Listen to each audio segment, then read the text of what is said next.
거짓과 죽음으로 가득한 땅에 진리와 생명의 역사를 홀로 이루어 가시고 그로 인한 하나님 나라를 세워 가시는 우리 아버지 하나님, 참으로 육신의 것과 그 부패함으로 인하여 꿈도 꿀 수 없었던 새 생명, 참 생명, 영원한 생명에 우리로 하여금 참여케 하시고 해가 갈수록 날이 갈수록 그 생명 베푸신 하나님의 은혜를 누리며 그 은혜를 사모하며 그 은혜의 주님만을 신뢰하고 의지하며 살게 하여 주심을 감사드립니다. 생명 없는 영원한 사망 안에서 완전하고 영원한 생명으로 살게 하신 하나님의 권능과 긍휼과 그 은혜와 사랑을 올해도 오직 성령님의 인도하심을 받는 경건하고 거룩한 삶을 통해서 더 풍성히, 그리고 그 풍성히 누리는 열매를 맺어가는 한 해를 살아갈 수 있게 우리를 붙들어 주옵시고 우리를 다스려 주옵시고 우리를 인도하여 주시옵소서. 주 예수 그리스도의 이름으로 기도하옵나이다. 아멘. 어제에 이어서 갈라디아서 5장, 오늘은 19절부터입니다.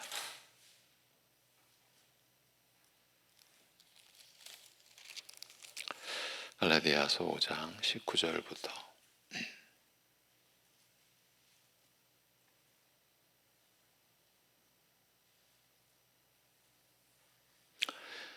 23절까지 함께 보시겠습니다. 갈라디아서 5장 19절부터 23절까지입니다. 같이 보십니다. 육체의 일은 분명하니 곧 음행과 더러운 것과 호색과 우상 숭배와 주술과 원수 맺는 것과 분쟁과 시기와 분냄과 당 짓는 것과 분열함과 이단과 투기와 술 취함과 방탕함과 또 그와 같은 것들이라. 전에 너희에게 경계한 것 같이 경계하노니 이런 일을 하는 자들은 하나님의 나라를 유업으로 받지 못할 것이요 오직 성령의 열매는 사랑과 희락과 화평과 오래 참음과 자비와 양성과 충성과 온유와 절제니 이 같은 것을 금지할 법이 없느니라. 아멘.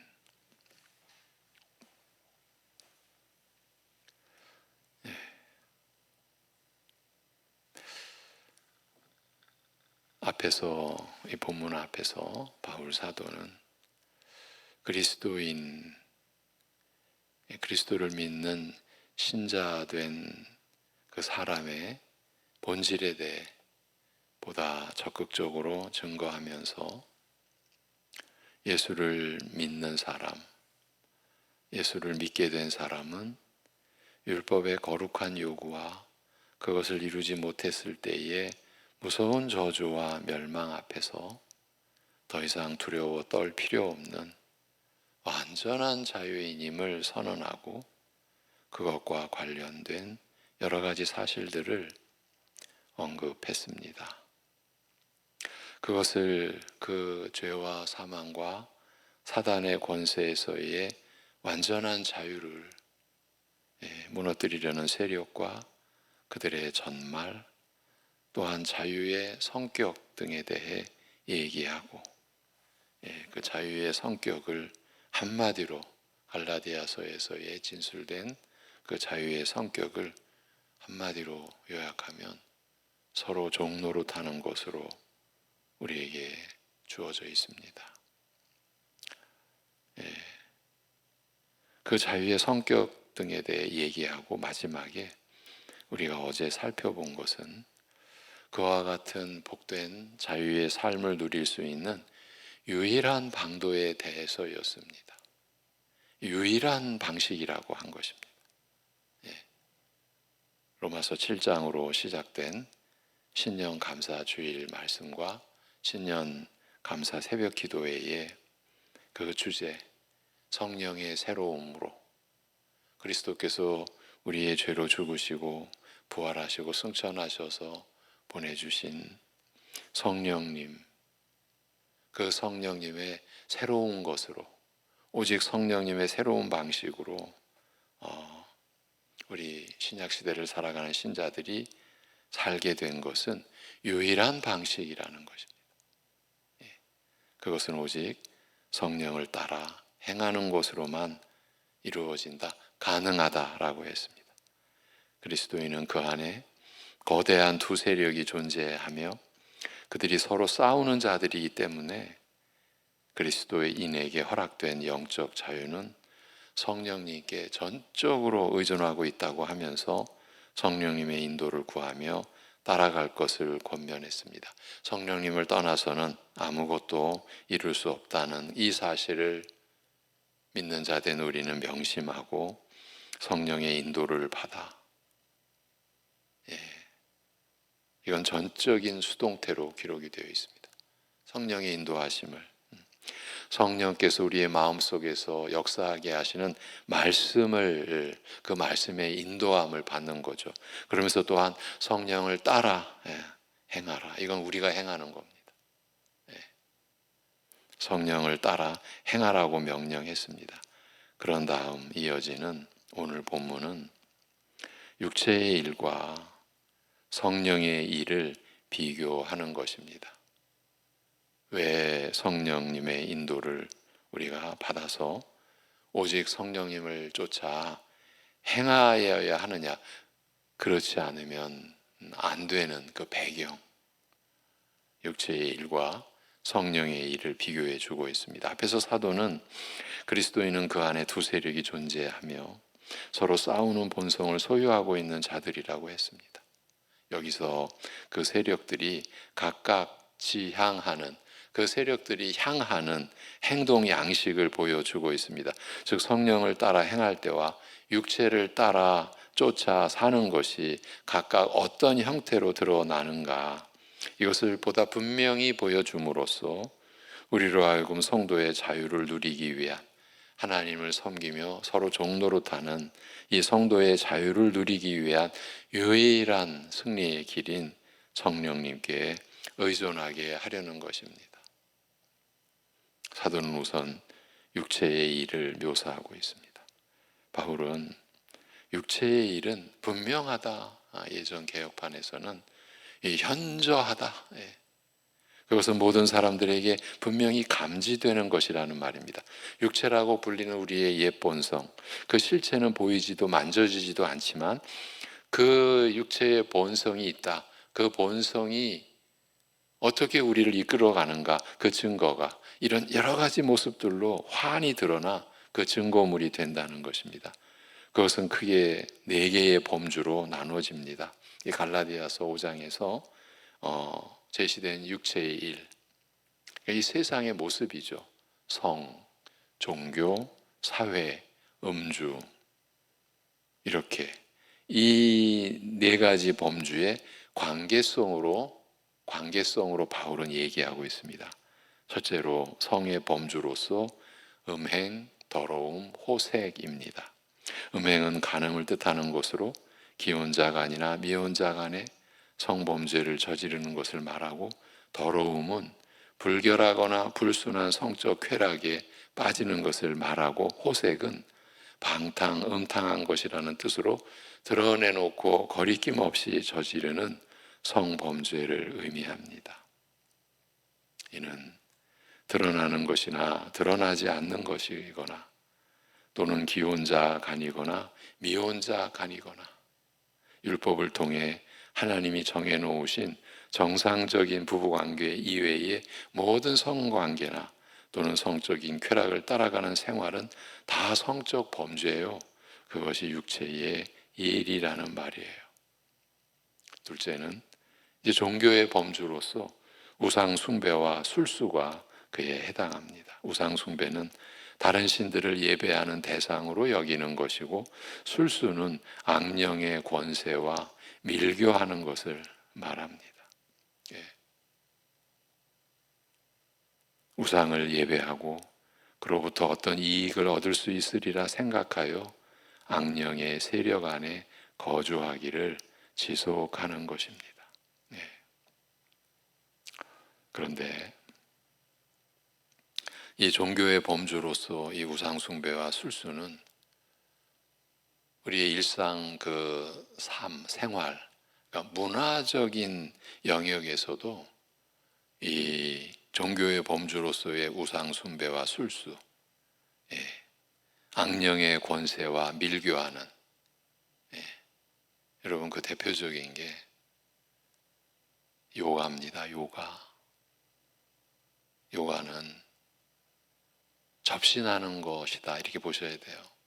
힌두교 사제들의 수행법이 이 요가입니다. 예전에, 지금은 이제 교회를 이제 이사해서 떠나가셨는데, 그분이 우리 교인으로 몇 년 함께 생활한 것은 요가로 인한 계기였습니다. 그분이 갑자기 저희 교회를 방문한 거예요. 어떤 두려움에, 몸의 여러 가지 형편에서 요가를 했는데 1단계가 지나고 그건 1년이 지나서 2단계로 넘어가는데, 놀랍게도 이게 종교구나라는 게 느껴졌다라는 게 두려워서, 내가 너무 잘 오셨다고, 맞다고, 요가는 종교라고, 예. 이것을 파헤친 한 분이 제가 이번 주에 만난 분입니다. 예. 평촌에 있는 큰 교회 문화센터에 요가라는 항목이 있어서 너무 깜짝 놀라서 교역자에게 이게 있으면 안 됩니다. 왜 이게 여기 있습니까? 우리 부천에 있는 대형 교회에서의 문화센터라고 하는 곳에서도 제가 보았어요. 그게 지금 그분은 체육인이요, 또 재활 의사, 그 재활 박사로서 이렇게 일반인들과 또 장애인들도 섬기고, 그분이 신자입니다. 예. 상당한 영향력을 갖고 있는 분인데, 그분이 너무나 놀랍게도, 제가 이번 주에 그분을 만난 거는 참 뜻깊은 만남이었습니다. 제가 우리 교단의 단월드, 그 이승원 무리들에 대한 사회적인 폐악을 싸우는 유일한 우리 교단, 그 소속에서 제가 그건 20년 섬기고 있지 않습니까? 놀랍게도 그분 입에서 그들의 존재의 얘기가 나왔어요. 너무너무 제가 깜짝 놀랐어요. 그러니까 제 자신도 이제 소개를 하니까, 어떻게 그렇게, 이게 지금 다 아까 그 밀교, 악령의 권세와 밀교하는 다 그 바탕이에요. 여러분, 그 이승원 집단은요, 국학기공이라고 하는 한국체육, 그러니까 한국체육회에 등록이 되어 있어요. 뭐 축구, 뭐 야구, 농구, 배구 이런 식으로 한 종목이에요. 부천시도 등록이 되어 있어요. 예. 그렇게 그들은, 근데 그게 다 지금 우상 숭배와 그 술수, 그 해당되는 거예요. 예. 이렇게 무섭게 우리 가까이 다가와 있어요. 셋째는 사회의 범주로, 지금 육체의 일을 얘기하는 겁니다. 사회의 범주로 여기서 바울은 인간관계를 파탄에 빠뜨리는 8가지 신뢰를 들고 있습니다. 사회의 범주, 이것은 원수 맺기, 불화, 분쟁이죠. 인류 사회를 해치는 열정, 시기, 격정적인 분노, 분냄, 비열하고 이기적인 야심을 이루려는 것. 지금 우리말로요, 이 당짓기라고 하는 이 당파, 당을 짓는다라고 하는 그 핵심은 비열하고 이기적인 그 욕심이 중심이 되는 거예요. 그거를 우리 말로는 당짓기라고 했어요. 예, 당을 짓는다. 교회 안에서도 얼마든지 일어납니다. 그게 다 이기적인 야심이라는 거예요. 그 다음에 공명심에 의한 분리, 이단, 그리고 질투입니다. 넷째는 음주의 범주로 술 취함과 방탕함입니다. 제가 교회 안에서 들은 이야기 중에 하나, 아니 성경에 술 마시지 말라는 말이 어디 있냐. 하나님의 말씀, 기록된 말씀을 잘못 보는 무지에서 나온 말이죠. 술 마시지 말라는 말이 어딨냐. 음주의 범주로 술 취함과 방탕함. 방탕함은 술 파티를 벌이는 걸 말하는 거예요. 술자리의 영을 즐기는 것들을 의미합니다. 일반 세속 사회에서는 이런 것들을 결코 죄라고 여기지 않습니다. 우리가 지금 육체의 일은 너무 분명하다는 것들이 죄라고 여김을 받는 일들이 아닙니다. 당연합니다. 그러나 바울은 이런 종류의 일들이 모두 육체의 일이라고, 타락하여 부패한 본성이 표출하는 악한 현상들이라는 점을 밝혀줍니다. 물론 이렇게 정의하는 것이 완전 부결한 것이라는 말은 아닙니다. 21절에서 또 그와 같은 것들이라고 말한 것은 더 세밀히 살피면 다른 것들도 얼마든지 포함될 수 있다는 것이에요.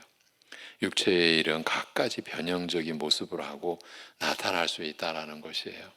그래서 19절에서 육체의 일이라고 할 때의 일은 원래 복수형입니다.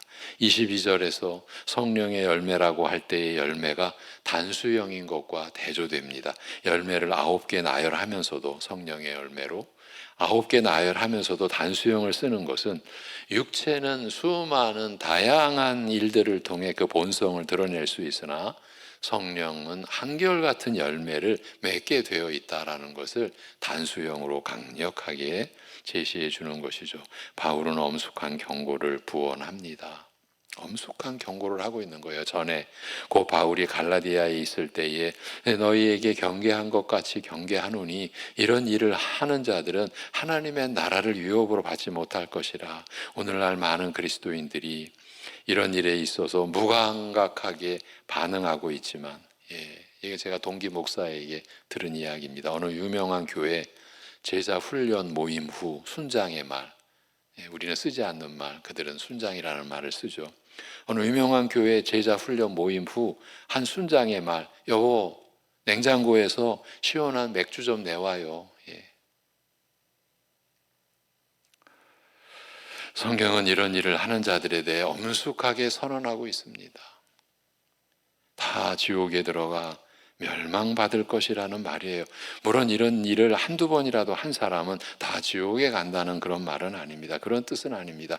이런 일을 하는 자들이라는 표현에서 이 한다에 해당하는 말은 거듭 행하는 것, 습관적으로 행하는 것을 가리킵니다. 이런 일을 습관적으로 끊어버리지 않고 지속적으로 행하는 자가 있다면 그런 이들은 하나님의 나라를 유업으로 받을 수 없다, 받지 못할 것이다 라는 말이에요.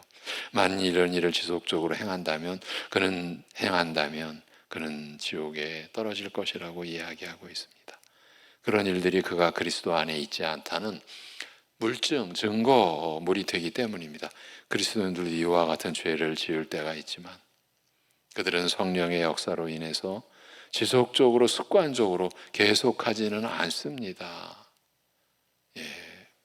최근에 제가 이와 같은 구습에 얽매여 있는 우리 교인분들, 우리 신자분들이 있다. 우리 교회에도 있다. 그들을 위해서 기도하자라고. 왜 혼자는 못 빠져나오니까요.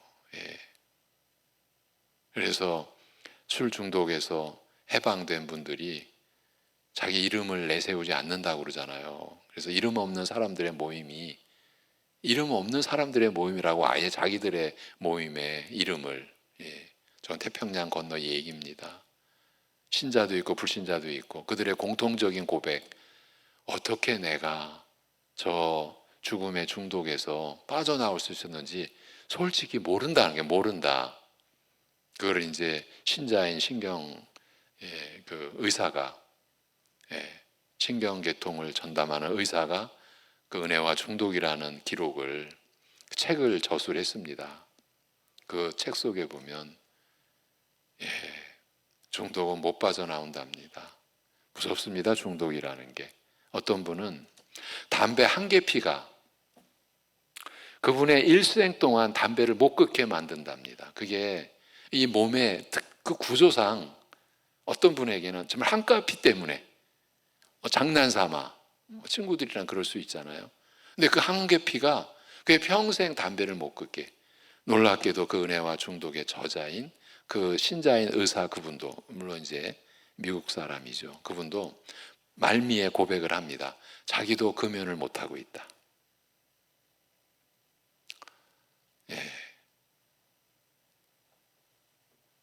그래서 우리가 서로 위해서 기도해야 합니다. 그냥 멸시하거나 그렇게 우리가 접근할 문제가 아닙니다. 사실 너무 불쌍한 겁니다. 매여 있는 거예요.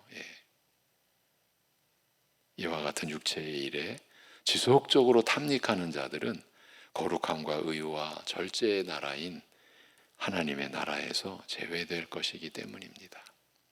이제 그 다음 바울은 성령의 열매를 열거하고 있습니다. 성령의 새로움으로 살아가는 신자에게 있어서 이거는 마땅한 열매인 거죠. 하나님이 그리스도인들 안에 새롭게 창조하신 새 마음, 새 영이 산출하는 모습들입니다. 이는 성령님을 의존하는 참된 그리스도인들에게서 점점 풍성하게 맺혀져 가는 것들입니다. 그것도 크게 세 가지로 분류해서 우리가 생각해 볼 수 있습니다. 첫째는 하나님을 향하는 것으로 사랑과 희락과 화평이 거기에 해당됩니다. 우상 숭배, 술수와 대조가 됩니다. 왜냐하면 그리스도인의 사랑의 기초는 하나님께 대한 사랑이며 으뜸되는 희락은 하나님 안에서의 기쁨이며 가장 필요한 화평은 하나님과의 화평이기 때문입니다. 바울은 여기서 사랑의 최고 형태인 아가페를 이야기하고 있습니다. 아가페의 사랑은 감정이 아니라 이 자기 희생입니다. 이 무조건적인 사랑의 그 본질인 아가페의 사랑은 결국 자기 희생입니다. 우리가 아직 죄인 되었을 때에 그리스도께서 우리를 위하여 죽으심으로 자신을 희생하심으로 자기의 사랑을 확증하셨습니다. 그리고 그리스도인은 하나님이 사랑하신 그 방식대로 사랑하고 그가 희생하신 방식대로 희생할 것을 요구받고 이것이 성령님의 역사여 그 열매로 우리에게 주어지는 것이죠. 에베소서 5장 2절은 그리스도께서 너희를 사랑하신 것 같이 너희도 사랑 가운데서 행하라고 하고 있습니다. 그때 성령은 우리에게서 그와 유사한 형태의 사랑이 나타나게 하신다. 자기 희생적 사랑을 이루게 하신다. 성령은 우리 안에서 이 사랑을 일으킬 수 있다는 말입니다. 이것이 신자답게 후회하지 않는 삶을 살아가는 방식이다. 희락에 대한 헬라어는, 기쁨에 대한 헬라어는 언제나 영적이고 종교적인 요소에 기초한 기쁨을 의미하는 단어입니다. 이 기쁨은 상태가 좋으냐, 일이 얼마나 잘 진행되어 가느냐 하는 데서 오는 것이 아니라 하나님과의 관계 속에서 일어나는 생기는 기쁨을 의미합니다. 화평은 희락과 마찬가지로 하나님과의 관계에 기초한 마음의 평정을 말합니다. 이것도 환경이나 상태와는 아무런 관계가 없습니다. 무슨 일이 일어나든지 자신과 하나님 사이의 모든 일이 올바르게 맺어져 있다는 내적이고 안온한 조용한 확신입니다. 성령은 성도 안에서 이런 열매들을 맺게 하는 원동력이신 것이에요. 두 번째 범주는 오래 참음과 자비와 양선으로, 이것들은 인간을 향한 것이라 이렇게 분류할 수 있습니다. 앞에서 육체의 일, 원수 맺기, 분쟁, 시기, 분노, 야비한 야심, 이게 당짓는 거라고 그랬죠. 분리, 이단, 질투와 대조됩니다. 오래 참음은 사람들이 우리를 어떻게 대접하든지 간에 그들에게 관용의 태도를 보이는 것입니다. 빌립보서에서도 너희 모든 사람들에게 너희의 관용을 보이라. 그들에게 관용의 태도를 보이는 것입니다. 억압하거나 핍박하는 자들에게라도 인내하는 것을 가리킵니다. 자비는 친절이라 할 수 있는데 이것은 인간의 나약한 인성과 심한 공경의 상태를 고려해 주는 다정한 마음입니다. 다른 사람의 연약함을 헤아려 배려해 주는 마음입니다. 양선은 탁월한 선함을 의미합니다. 의에 기초한 자비를 베푸는 것을 말하는 거예요. 의는 기준을 따르는 것입니다. 그러나 선은 자신은 그 기준에 저촉되지 않으면서도 다른 이에게 그 의의를, 그 기준을 뛰어넘는 탁월한 선함을 보이는 것입니다. 가령 집세를 내지 않는 사람이 있다 했을 때 의로운 사람은 기준에 의하여 그 사람을 쫓아낼 수 있다고 생각하는 사람인 반면 선한 사람은 그 사람을 대신해 집세를 내주는 것과 같습니다. 양선, 탁월한 선함입니다. 하나님은 의로우시면서 동시에 선하십니다. 이와 같은 선함은 사람이 스스로 낼 수 있는 덕목이 아닙니다. 성령의 능력으로만 가능한 것입니다. 오래 참음도 자비도 그렇습니다. 다른 사람의 연약함을 헤아려 배려해주는 마음으로 우리가 누군가를 섬긴다. 내 안에 성령께서 말씀으로 역사하시는 그 증거가 되는 것이죠. 세 번째 범주는 자기를 향하는 것으로 충성과 온유와 절제가 거기에 해당됩니다. 육체의 일, 음행, 더러움, 방탕, 술 취함, 술잔치의 영 등과 대조된다 볼 수 있습니다. 충성은 개인의 신실성을 의미합니다. 신뢰받을 만하게 꾸준히 자신의 모습에 신실하게 사는 것입니다.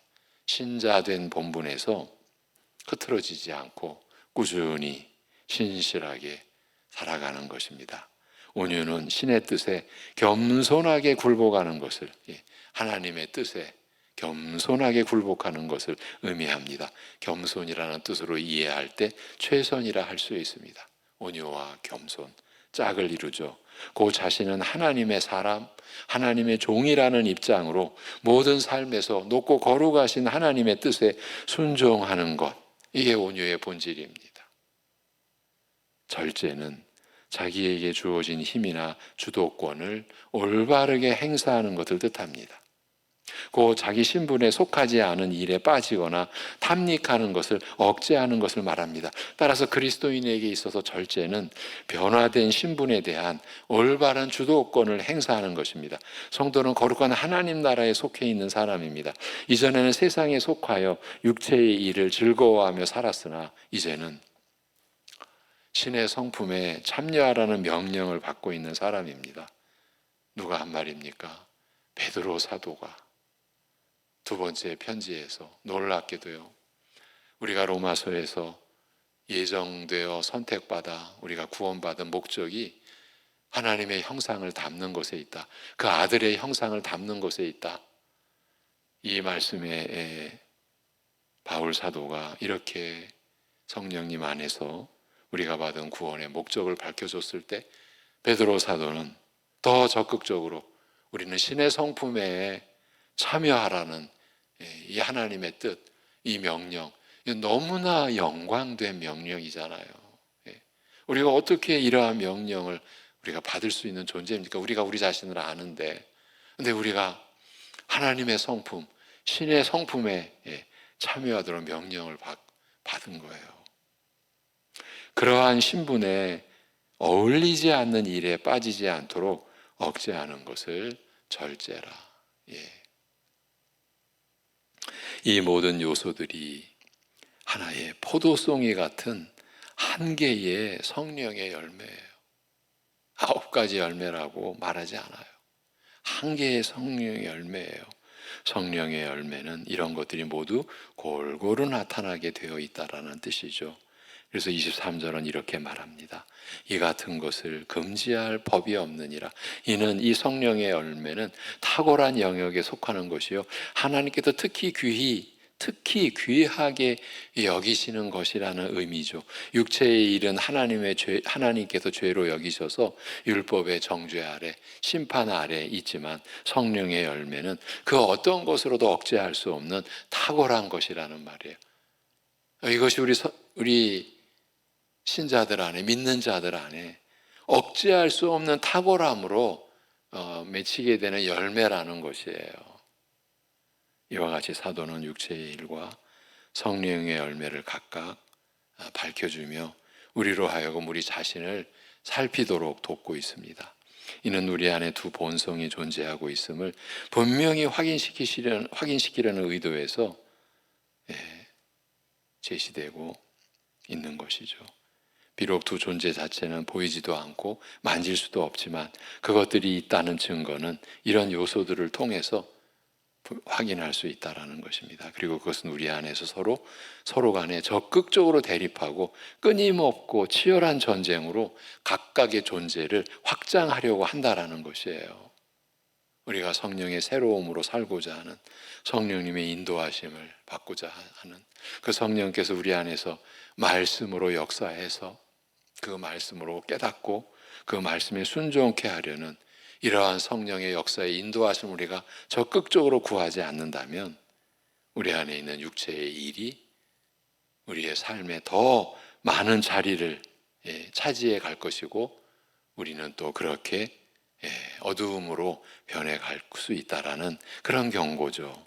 곧 그리스도 예수께서 그의 피 흘리심과 죽음과 부활로 확보해 놓으신 이 성도의 자유, 특히 골로새서에서 명시해 주는 이 완전한 자유를 이 땅에서 온전히 누리기 위해서는 이런 싸움에서 이겨야 하는 것이라고, 우리가 성령의 인도하심을 받고자 기도하는 이 목적과 이유가 여기에 있는 것이죠. 여기까지 오늘 하고요. 갈라디아서 5장의 나머지 부분 24절부터 26절까지 내일 마무리하면서 전체적으로 마무리하는 내일 마무리하도록 그렇게 하겠습니다. 기도하겠습니다. 하나님 아버지, 우리에게 이러한 선한 생명의 길을 거룩하고 신령한 하나님을 쫓으며 하나님의 그 성품에 참여하는 이러한 진리의 길, 영원한 길을 우리에게 열어주시고 우리로 하여금 그 길을 갈 수 있도록 하루하루 나아갈 수 있도록 하나님을 향하여 살아갈 수 있도록 베풀어 주신 이 모든 은혜를 감사드립니다. 하나님 아버지, 지난 날과 다른 올 한 해를 교회에 지체된 모든 성도들이 살아갈 수 있는 한 해 되게 역사하여 주시옵소서. 아버지 하나님, 육체의 일에 빠지거나 육체의 일로 기울어지는 이 한 해의 삶이 아니라 사랑하는 성도들이 오직 성령의 열매를 맺어가는, 그래서 하루하루가 오직 성령의 인도하심을 말씀을 통해서 받으며 성령의 인도하심을 따라 행하고자 하는 보다 더 적극적이고 하나님을 향한 선한 양심의 의지가 작동하며 작용하는 삶을 살아낼 수 있게 인도하여 주시옵소서.